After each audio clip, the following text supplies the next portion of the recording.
সংবাদ সবাইকে স্বাগত জানাচ্ছি। আমি ফিরোজ তোহা। শুরুতে সংবাদ শিরোনাম জানিয়ে দেব এই মুহূর্তে হাতে পাওয়া সর্বশেষ গুরুত্বপূর্ণ বাংলা আপডেট সংবাদ। শুরুতেই থাকছে বিএনপি চেয়ারপারসনের উপদেষ্টা ও জাতীয় সংসদের সাবেক বিরোধী দলীয় চিফ হুইপ জয়নুল আবেদিন ফারুক বলেছেন, সরকার মানুষের দৃষ্টি অন্যদিকে সরানোর জন্য ছাগলকাণ্ড ঘটিয়েছে।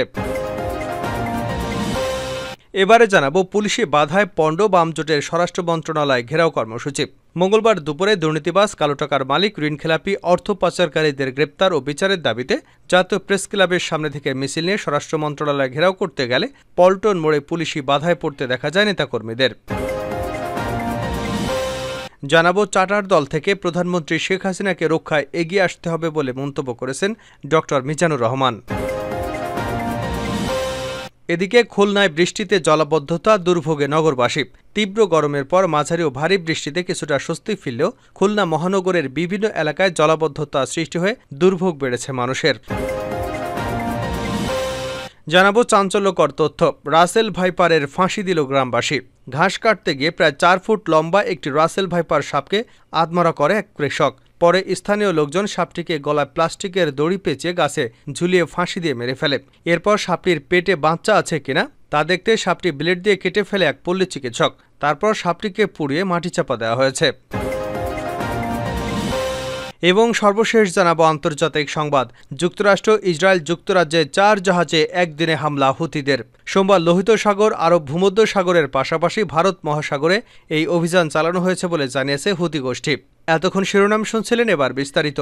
প্রিয় দর্শক, আপনি যদি এই চ্যানেলে নতুন হয়ে থাকেন, ভিডিওটি দেখতে দেখতে চ্যানেলটি সাবস্ক্রাইব করে আমাদের সঙ্গেই থাকুন। আর এই ভিডিও সম্পর্কে আপনি আপনার মূল্যবান মতামতটি কমেন্ট বক্সে জানিয়ে দিন। আর হ্যাঁ প্রিয় দর্শক, জানিয়ে দিন ভিডিওটি কোথা থেকে দেখছেন। সরকার জনগণের দৃষ্টি সরাতে ছাগলকাণ্ড ঘটিয়েছে ফারুক। বিএনপি চেয়ারপারসনের উপদেষ্টা ও জাতীয় সংসদের সাবেক বিরোধী দলীয় চিফ হুইপ জয়নুল আবেদিন ফারুক বলেছেন, সরকার জনগণের দৃষ্টি অন্যদিকে সরানোর জন্য ছাগলকাণ্ড ঘটিয়েছে। জাতীয় প্রেস ক্লাবের সামনে গণতন্ত্র ফোরাম আয়োজিত অবস্থান কর্মসূচিতে প্রধান অতিথির বক্তব্যে এসব কথা বলেন তিনি। ভারতের সঙ্গে অবৈধ চুক্তি, দুর্নীতি, দেশকে ধ্বংস করার ষড়যন্ত্রের প্রতিবাদে এ কর্মসূচির আয়োজন করা হয়।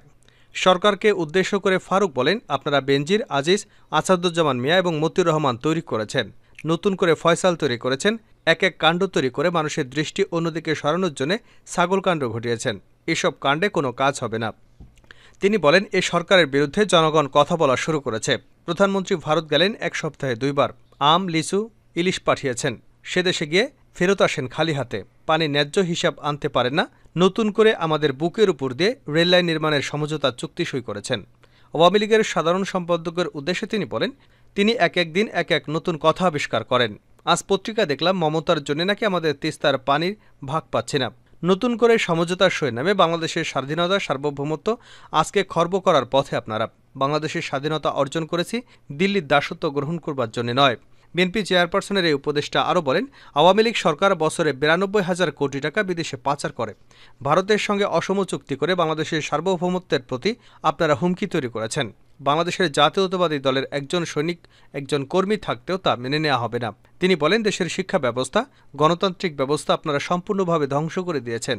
আইনের শাসনের নামে বেআইনি শাসন করে আমাদের লাখ লাখ কর্মীকে জেলে রেখেছেন। মির্জা আলমগীরের মতো, মির্জা আব্বাসের মতো সততার পরিচয় দেওয়া নেতাদের বিচারপতির বাসভবনে ঢিল মারার কারণে জেল খাটতে হয়। এর চেয়ে লজ্জার কিছু হয় না। পুলিশি বাধায় পণ্ড বাম জোটের স্বরাষ্ট্র মন্ত্রণালয় ঘেরাও কর্মসূচি।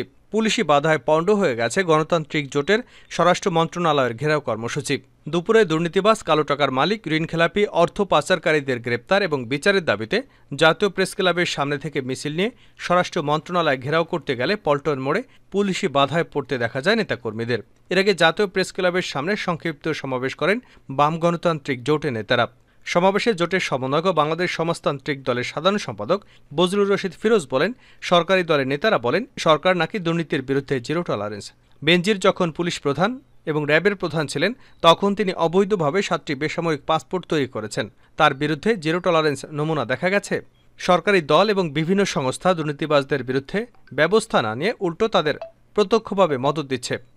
দুদক যখন বেনজিরের বিরুদ্ধে প্রাথমিক সত্যতা পেয়েছিল, তখনও স্বরাষ্ট্রমন্ত্রী আসাদুজ্জামান খান কামাল বলেছিলেন, চূড়ান্ত প্রমাণ পাওয়ার আগে কিছু বলা যাবে না। এটি প্রত্যক্ষভাবে দুর্নীতিকে উৎসাহ দেওয়া শামিল। দায়িত্বপ্রাপ্ত বিভিন্ন বাহিনী এবং সংস্থার কর্মকাণ্ড নিয়ে প্রশ্ন তোলেন বজলুর রশিদ ফিরোজ। তিনি বলেন, দুর্নীতিবাজদের বিরুদ্ধে মামলা হলে গ্রেপ্তার হওয়ার আগেই ব্যাংকের সব টাকা নিয়ে পালিয়ে যান তারা। মতিউর নাকি মাথা টাক করে সীমান্ত অতিক্রম করেছেন, তাহলে আইনশৃঙ্খলা বাহিনী বিজেপি কি করে? এ নেতা বলেন, আজকের দুর্নীতিবাজরা গলা মাথা উঁচু করে দাঁড়ায়। পুলিশ সার্ভিস অ্যাসোসিয়েশন আবার এই দুর্নীতিবাজদের পক্ষে বিবৃতি দেয়। দেশের রন্ধ্রে রন্ধ্রে আজ দুর্নীতি। দেশকে দুর্নীতিবাজ মুক্ত করতে হলে এ সরকারকে উৎখাত করতে হবে। চার্টার দল থেকে প্রধানমন্ত্রীকে রক্ষায় এগিয়ে আসতে হবে ড মিজানুর রহমান। বাংলাদেশের জাতীয় মানবাধিকার কমিশনের সাবেক চেয়ারম্যান ড মিজানুর রহমান বলেছেন, আমাদের অবশ্যই রাষ্ট্রের সব ক্ষেত্রে সততা, জবাবদিহি এবং স্বচ্ছতা নিশ্চিত করতে হবে। প্রধানমন্ত্রী গতকালই সংবাদ সম্মেলনে বলেছেন, তিনি এবং তার সরকার দুর্নীতির বিরুদ্ধে শূন্য সহিংসতা নীতি গ্রহণ করেছেন। আমাদের উচিত এই নীতি বাস্তবায়নে তাকে সর্বাত্মক সহযোগিতা করা। প্রধানমন্ত্রীর আশেপাশে এখন অনেক চার্টার দল, তাদের হাত থেকে প্রধানমন্ত্রীকে রক্ষায় আমাদের সবাইকে এগিয়ে আসতে হবে। রাজধানীর 6 সিজন হোটেলে বেসরকারি গবেষণা ও মানবাধিকার সংস্থা empowerment through law of the common people আয়োজিত আলোচনা সভায় মিজানুর রহমান এসব কথা বলেন। বাংলাদেশের দুর্নীতির বিরুদ্ধে লড়াইয়ের প্রতিবন্ধকতা এবং সম্ভাবনাসমূহ শীর্ষক সভায় ড মিজানুর রহমান বলেন, দুর্নীতি আমাদের সমাজের মূল ভিত্তিকে দুর্বল করে দেয় এবং রাষ্ট্র ব্যবস্থা ও ন্যায় বিচারের উপর সাধারণ মানুষের আস্থা নষ্ট করে দেয়। এই মহামারী মোকাবেলায় সরকারের পাশাপাশি আমাদের সবাইকে একত্রিত হয়ে দুর্নীতিমুক্ত বাংলাদেশ গড়ার লক্ষ্যে কাজ করে যেতে হবে। সেমিনারে প্রধান বক্তা হিসেবে ছিলেন অর্থনীতিবিদ এবং বাংলাদেশের অর্থনৈতিক সমিতির সভাপতি ড কাজী খলিকুজ্জামান আহমদ। তিনি বলেন, আমরা বলার সময় বলছি, দুর্নীতির বিরুদ্ধে শূন্য সহিংসতা নীতি অবলম্বন করা হচ্ছে, কিন্তু কাজের বেলায় তার প্রয়োগ নেই। এজন্য একজন দুর্নীতি করে পার পেয়ে যাচ্ছে, তাকে দেখে আরেকজন দুর্নীতি করার সাহস পাচ্ছে।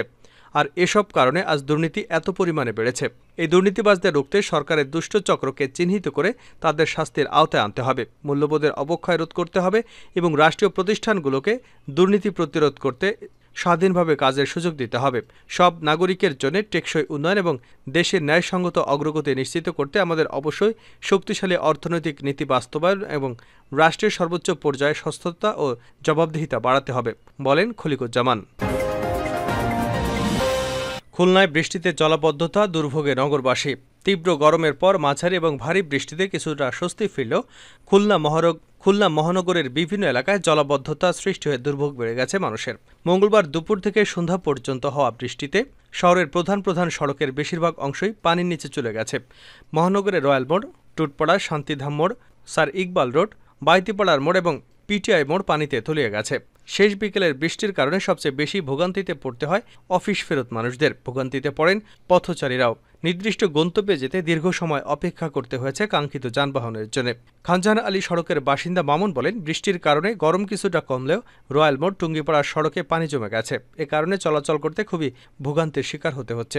স্যার ইকবাল রোডের বাসিন্দা শাপলা বেগম বলেন, বৃষ্টির সড়কে পানি জমে গেছে, এ কারণে মেয়েকে নিয়ে কোচিংয়ে যেতে পারিনি। মিস্ত্রিপাড়ার বাসিন্দা রফিকুল ইসলাম খুলনা শহরের বৃষ্টির পানির সেচ যন্ত্রের দ্বারা রূপসা এবং ভৈরব নদীতে ফেলার ব্যবস্থা করার দাবি জানিয়েছেন।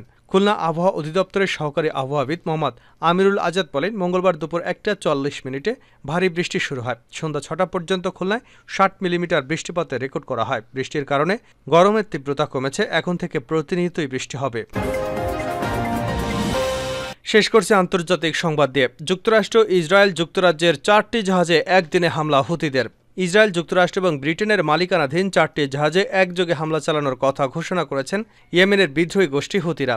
সোমবার লোহিত সাগরে, আরব ভূমধ্যসাগরের পাশাপাশি ভারত মহাসাগরে এই অভিযান চালানো হয়েছে বলে জানিয়েছে হুতিরা। বিদ্রোহী গোষ্ঠীর মুখপাত্র ব্রিগেডিয়ার জেনারেল ইয়াহিয়া সারি বলেছেন, প্রথম অভিযানে আরব সাগরে ইসরায়েলি জাহাজ MSC ইউনিফিককে লক্ষ্য করে হামলা চালানো হয়।